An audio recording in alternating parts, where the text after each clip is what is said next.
कि गुरु और शिष्य का इतना लगाव, इतना अपनापन होना चाहिए जैसे सुई में धागा डाल दे, वो लटकता है, सुई के साथ ही लटकता रहेगा और नीचे मार देगा, ठो लकड़े को नहीं क्यों करेगी।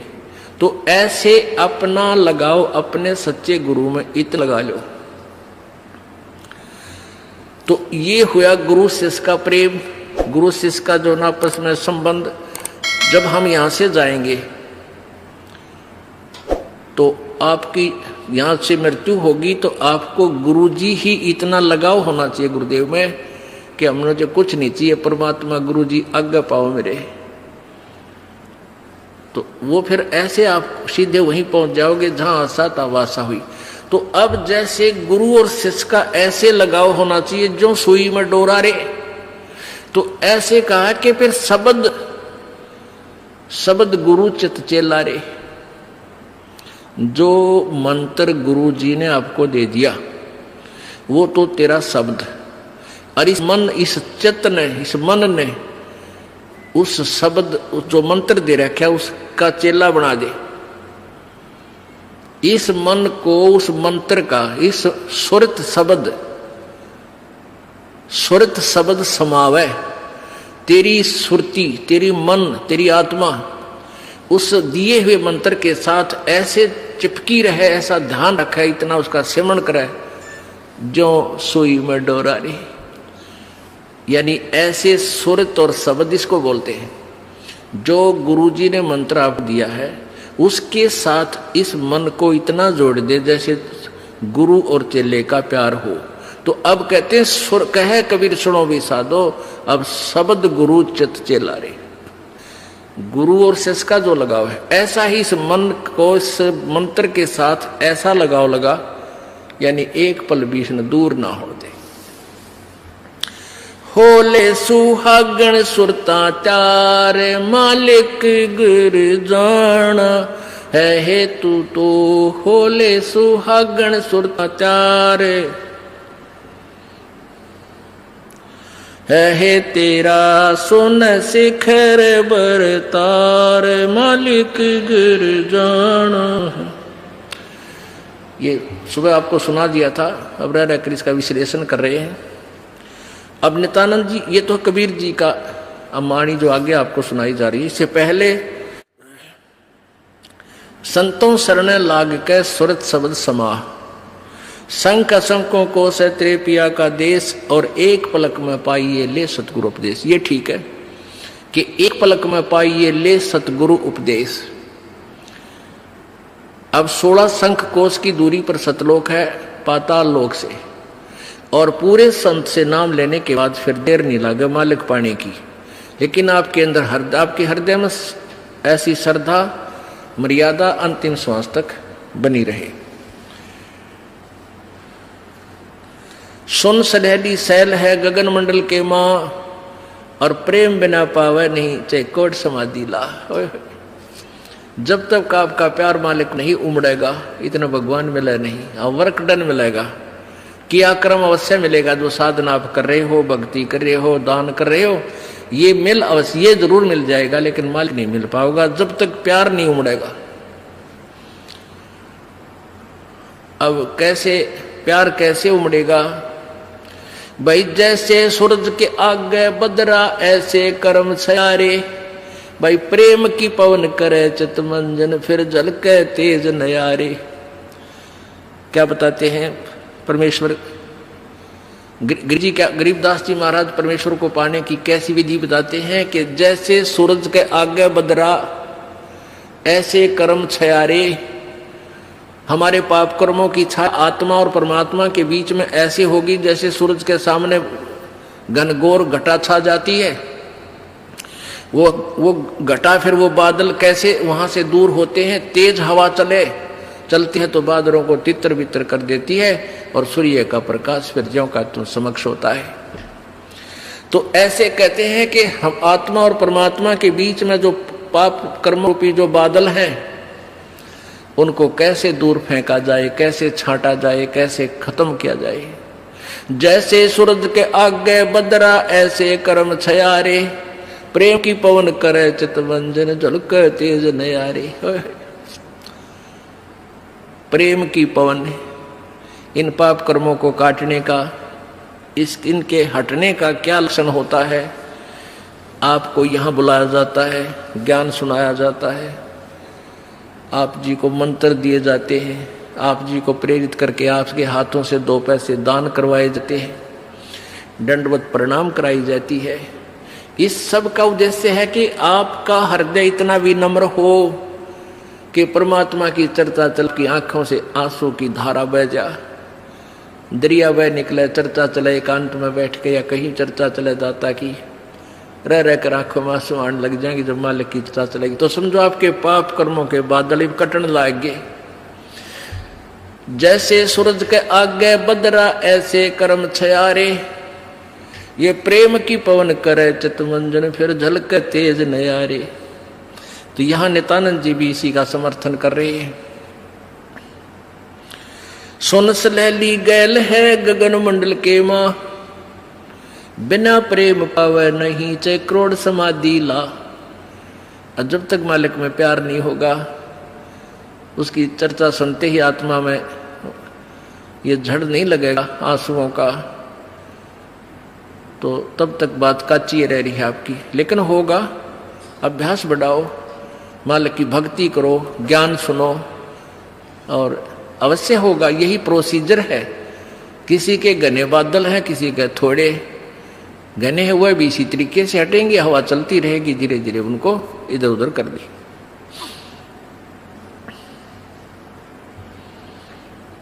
अब आपको बताया था कि जैसे नित्यानंद जी स्वर्ग सत्र के प्लेयर थे।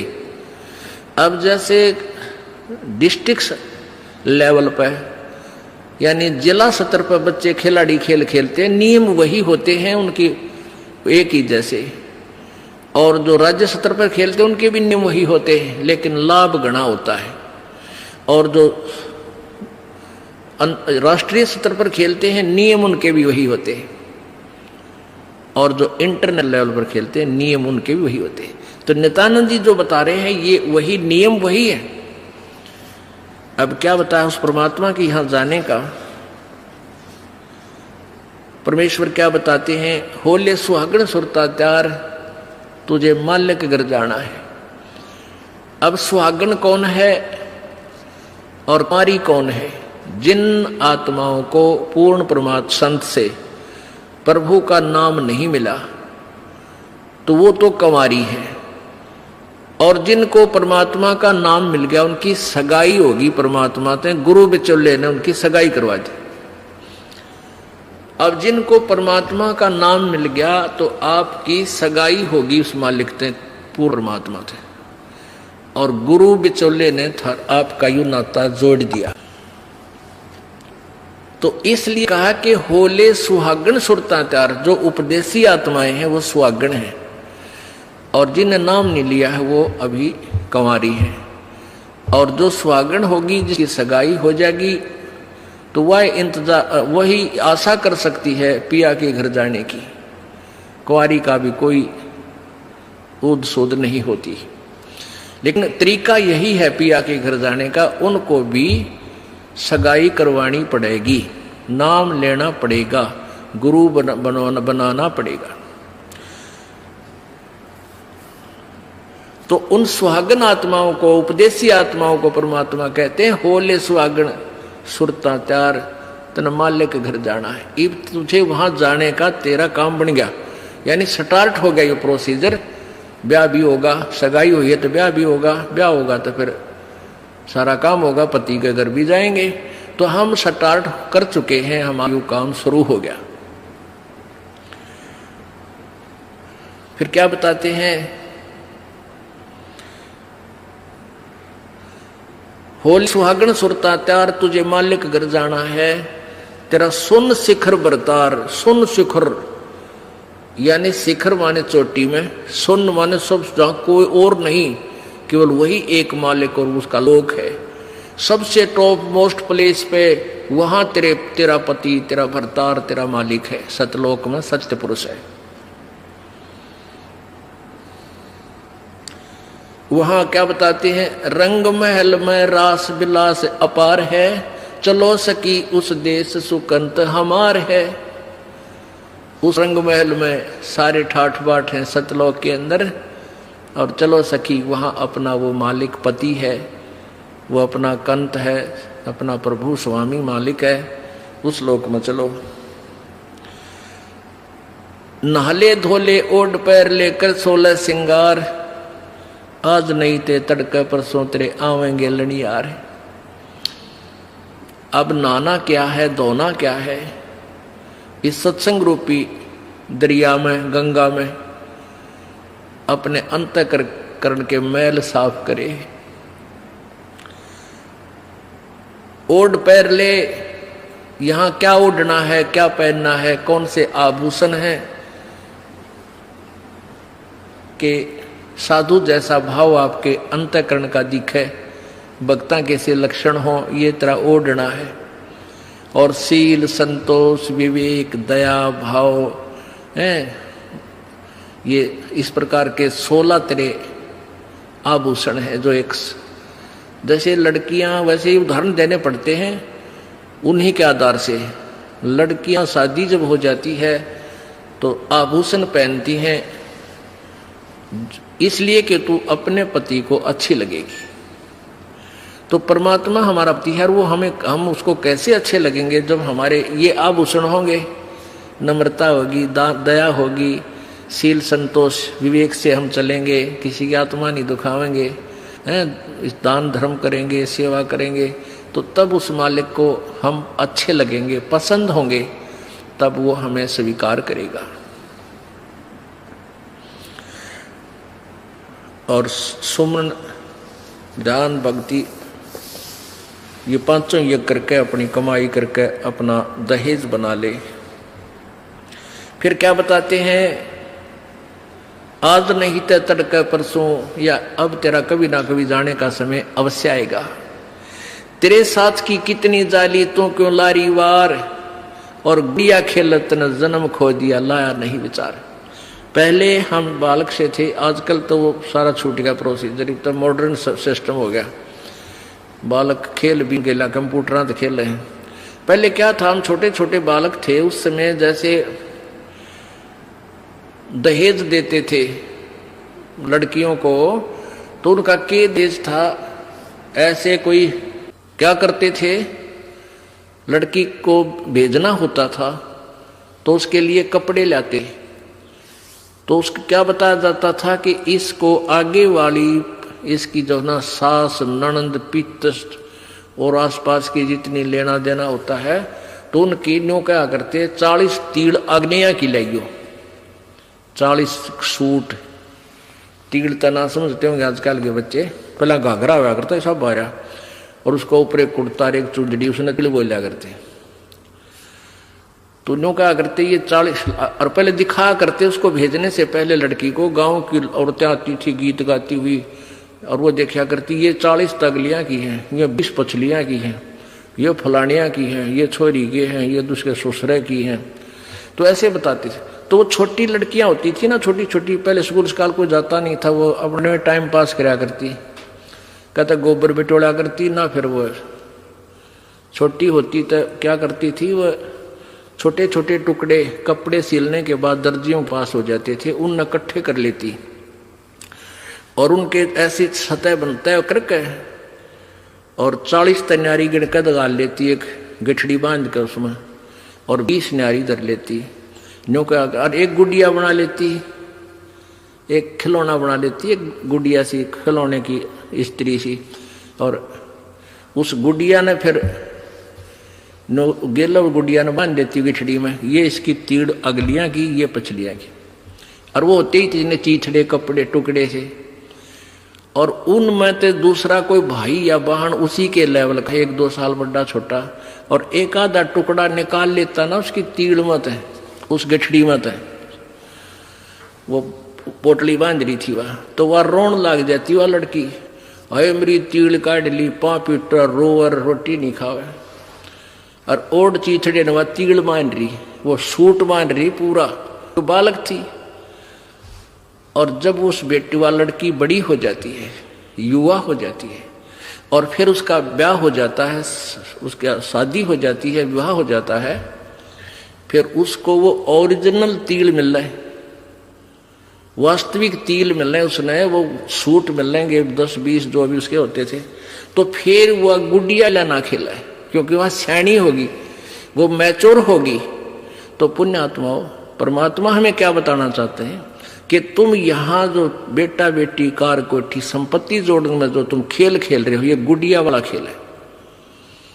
और जब आप इतने मैच्योर हो जाओगे, आपका ज्ञान इतना स्वस्थ हो जाएगा, आपको ये पता लग जाएगा कि ये सब नकली सांग है, झूठा सुख है, अस्थायी टेम्परेरी रिलेशन है हमारा यहाँ पर, और हमारा स्थान सतलोक में है। तो फिर आप इन गुड्डा गुडिये के खेलने की फिर इच्छा नहीं कर सकते, सपने में भी नहीं कर सकते। अब जवान लड़की जब उसका ब्याह हो गया और उसके बाद वो ओरिजिनल सूट उसने मिले हैं, फिर उसने वह खेल कर दिखा दे गुडिया गिला, कदे नहीं खेल सकती। तो आपको जब ये रह रह कर ये ज्ञान इसलिए सुनाया जाता कि आपका इन गुड्डा गुडिया के खेल से मन हट जा, आप इतने मैच्योर हो जाओ, आपको वास्तविकता का पता लग जावे।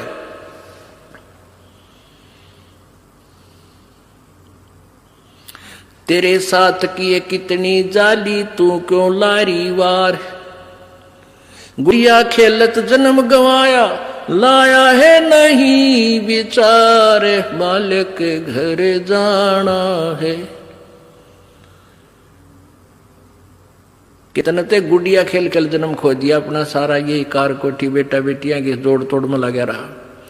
अब उस सच्चाई से परिचित हो, फिर पुनः इन गुड़िया से नहीं खेलेंगे। अब तो चलो हैं, अब का जावे कहाँ। फिर भक्ति से, ज्ञान से, और कुछ ही समय दिनों में ऐसा समाधान आपका प्रभु कर देगा, बालक बच्चे भी आपके भगवान से डरने वाले, महात्मा की भक्ति करने वाले होंगे, और कुछ दिनों में आपको फ्री कर देगा प्रभु। अब भक्ति करें, बच्चे इतने बुद्धिमान समझदार हो जाएंगे, भगवान से डरने वाले होंगे कि अभी माता पिता ने अपना पूरा काम कर दिया, अभी इनको डिस्टर्ब ना करो। और वो परमात्मा से विश्वास करने वाले होंगे कि भी हमारा किया हमें मालिक जरूर देगा। तो इस प्रकार आपको फिर यहाँ से निकालने का एक सुअवसर परमात्मा देगा, और तभी आपका मोक्ष संभव है। तो ये परमात्मा ही करवाएगा, अपने इसके चरणों में पड़ा रहना है। कैसे? द्वार धनी के पड़ा रहे, धक्के धनी के खावे, 100 काल चकजोल ही पर द्वार छोड़ ना जावे। इसका यही तरीका फार्मूला बताया है कि अपने सच्चे सतगुरु के द्वार से दूर नहीं हो जा। चाहे कितना झटके पटके काल दे, आपको छोटी मोटी हानि भी होती थी होने दे, कोई वो भी मालिक की रजा है, उसमें आपके ना ही होने में आपका हित होगा, ये सत्य मान लेना। तो फिर आपने हर पहलू को अपनाना होगा कि राज्य क्रमता राम की रजा धरे जो शीस, दास गरीब दरस परस तिन बैठे जगदीश। कच्चा हीरा कृच हुए नहीं सह गण भार, और ऐसा मन ये हो रहा वहां लिख ले करता रहे। एक हीरे की परख करने का क्या तरीका बताया है?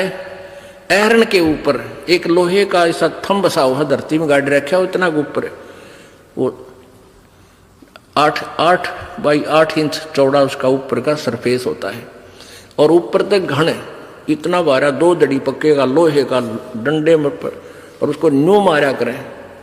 एहरन के ऊपर लोहे के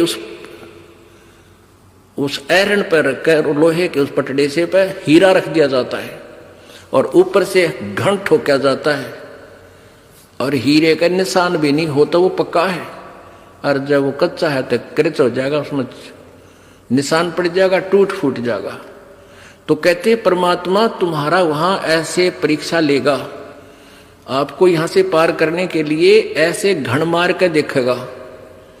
कच्चा हीरा कर्च हुए नहीं सह घण भार, नहीं सह घण मार, और ऐसा मन यू हो रहे जहां फिर लेखा ले करता रहे।